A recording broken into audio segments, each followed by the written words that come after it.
High everyone, welcome back to my channel. আশা করি তোমরা সবাই ভালো আছো। এখন আমি আমার মাসির ছেলের বিয়ে ছিল, তাই আমি সেখানে গেছিলাম। আর বিয়ে বাড়িটা ছিল বোলপুরে, তো আমি সেখানেই গেছিলাম। আমাদের সব থেকে ছোটো ভাই, যে আমাদের ভাই বোনদের মধ্যে সেই ছোটো ভাইয়ের বিয়ে ছিল। ওদের বিয়েটা ওরা মানে দেখাশুনো করেই করেছিল, কিন্তু বাড়ি থেকে ভালো সম্বন্ধ, তাই সবাই মেনে নিয়েছিল দুপক্ষেই। তাই আমরা খুব হ্যাপি ছিলাম এই মানে রিলেশনটাতে। আর আমার ভাই বাইরেই জব করে, তো এসেছিল। আর এখানে আমি করেছিলাম ভাইয়ের পায়েস রান্না। তো পায়েস রান্না কি করতে হয় কি, ওদের মানে আমার মাসির বাড়ির নিয়ম, এই যে কুলোটা সবসময় মাথায় রাখতে হয়। মানে সবসময় বলতে যখন এই রিচুয়ালগুলো হয় তখন কিন্তু এই কুলোটা মাথায় রাখতে হয়। আমার বাবার বাড়ির নিয়ম কিন্তু এটা না। আমাদের ওই যে যে থালাটা থাকে না, কি বলে ওটাকে, জাস্ট আমার জানা নেই।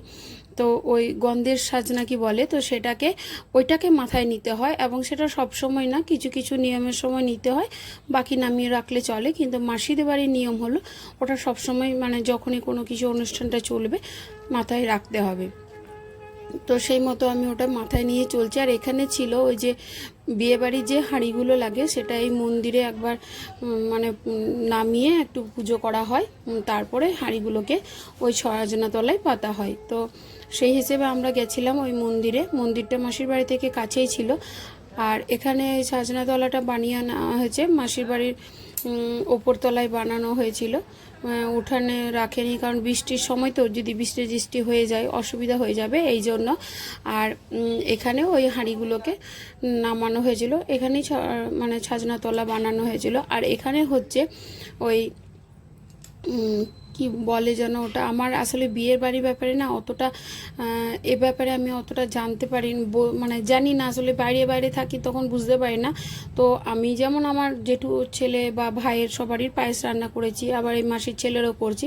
তো এখানে হচ্ছে ওই নাইনামুখ না কি বলে, আর এটা হচ্ছে ওই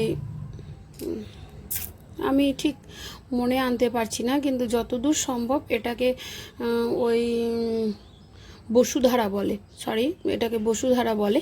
তো ওই বসুধারাটা আমার মারাই তো বসুধারা নেয়, তো আমার মাসিও সে হিসেবে নিত। কিন্তু আমার মাসির যে শাশুড়ি মা, সে কিছুদিন আগে মারা গেছে, এই 2 মাস হলো। তো মাসি যেহেতু বড় বৌমা, তাই মাসির তো কালা ওষুধ আছে, তাই মাসি নিতে পাবে না বলে আমি নিয়েছি ওটা বসুধারাটা। আর ওদের বাড়ির সিস্টেমটাও আবার একটু আলাদা বসুধারার, যেহেতু আমি দিদি তাই মায়ের জায়গাটা আমি নিতে পারি। আর এখানে আমি একটা প্রদীপটা নিভে যাচ্ছে বলে প্রদীপের ঢাকনা মানে কিছু দিতে বলছিলাম, যাতে প্রদীপটা একটু আড়াল করা যায়। তো এখানে মাসি ঠাকুর বাড়ি, মানে ঠাকুর ঘরটা, সরি ঠাকুর ঘর, ওই ওপর তার ওপরেও আবার ঘর আছে।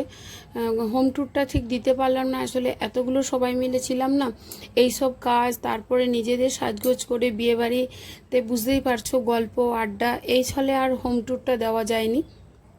তো যতদূর সম্ভব আমি তোমাদের জন্য এই ক্লিপসগুলো নিয়েছি। আর এগুলো নিয়েছে আমার ভাইয়ের বউ। ও অতটা এই ভিডিও সম্বন্ধে, মানে ইউটিউবের সম্বন্ধে ওর অতটা জানা নেই, তাই ও যতটুকু পেরেছে ততটুকুই করেছে। আর এই পেছনে যে ভদ্রলোক রয়েছে, ওটা ওই আমার ভাইয়ের পিসেমশাই।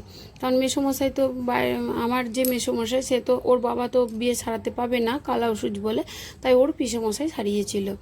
তো সেই হিসেবে এই কাজটা হয়েছিল। মানে আমার মাসি মেসোমশাই কোনো কিছুতে ইনভলভ ছিল না। তো ওর দাদাকে বলা হয়েছিল, ওর একটা দাদাও আছে, কিন্তু ওর দাদা বলল যে আমি যেহেতু বাড়ির অন্য কাজগুলো করতে ইনভলভ থাকবো, তাই আমি কিন্তু এই বিয়ে দিতে ঠিক মানে সময় হবে না, তাই ওর পিসেমশাইকে দেওয়া হয়েছিল। আর আমার বাবার জন্যও বলা হয়েছিল, কিন্তু আমার বাবা তো অসুস্থ, মানে এতটা উপোস দিয়ে দিয়ে পারবে না।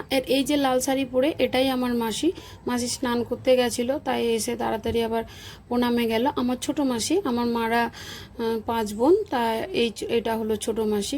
আর এখানে আমি, ভাইয়ের বউ, আর ওই যে ভাইয়ের বিয়ে হচ্ছে সেই ভাই মিলে একটা ফটো নিয়েছিলাম। সবাই এসেছিল মাসির, আমাদের যেহেতু অনেকগুলো মাসি, সেই সব বৌমারা, তাদের মেয়েরা, তারপর ওই যে আমার মাসির ছেলের পিসির মেয়েরা, জেঠুর মেয়েরা, এরা এসেছিলো। আর খুব ভালো লাগছিলো। এটা ওই বড় ভাইয়ের মেয়ে, মানে যার বিয়ে হচ্ছে তার দাদার মেয়ে। ও খুব কান্নাকাটি করছিল, কারণ বাড়িতে একাই থাকে, যেহেতু এত লোকজন এসেছে ওর খুব বিরক্ত লাগছিল, ওই জন্য প্রচণ্ড কান্নাকাটি করছিল। আর গোটা বিয়ে বাড়িটা ওর মা এত ড্রেস কিনেছিল, কিন্তু ওর মায়ের আফসোস খুব যে ওই একটা গেঞ্জি প্যান্ট পরে পরেই ওর মেয়ে চালিয়েছে, কিচ্ছু পড়েনি। আসলে গরমটাও প্রচুর ছিল। আর এটা আমাদের মানে মাসকলাইটাকে ভাঙা হয়, এটাকে আমাদের নিয়ম, ওই ভাইয়ের মাথায় তেল ঢেলে এই তেলটাকে মাসকলাই দিয়ে মাখানো হয়, সব মেয়েরা মিলে করে, বিবাহিত মহিলা মিলে। আর এটাকে তারপরে ওই অষ্টমঙ্গলা দিনকে এটাকে ধুয়ে মুছে আবার খিচুড়ি আর পায়েস বানানো হয়। এটা খিচুড়ি হয় আর চাল দিয়ে পায়েস বানানো হয়, সেটা আবার নঘরে দেওয়া হয়। তো সেই হিসেবে এটা করা হচ্ছিল। আর ভাইকে সবাই এরা জ্বালাচ্ছিল, কারণ ভাইকে বলছিল যেই মানে আমার যে ভাইয়ের বউটো এরা সবাই জ্বালাচ্ছিল যেই যদি মানে ডালটা না ভাঙে মাসকলাইটা তাহলে কিন্তু ঝগড়া হয়ে যাবে, তোমাকে ভাঙতেই হবে। ও খুব টেনশনে ছিল, তাই জিজ্ঞেস করছিল দিদি কিছু হবে? কিচ্ছু হবে না, ওরা রাগাচ্ছে রাগাতে দে, কারণ ওই একটা বাটির মধ্য দিয়ে কি আর ওই ডাল ভাঙা যায়?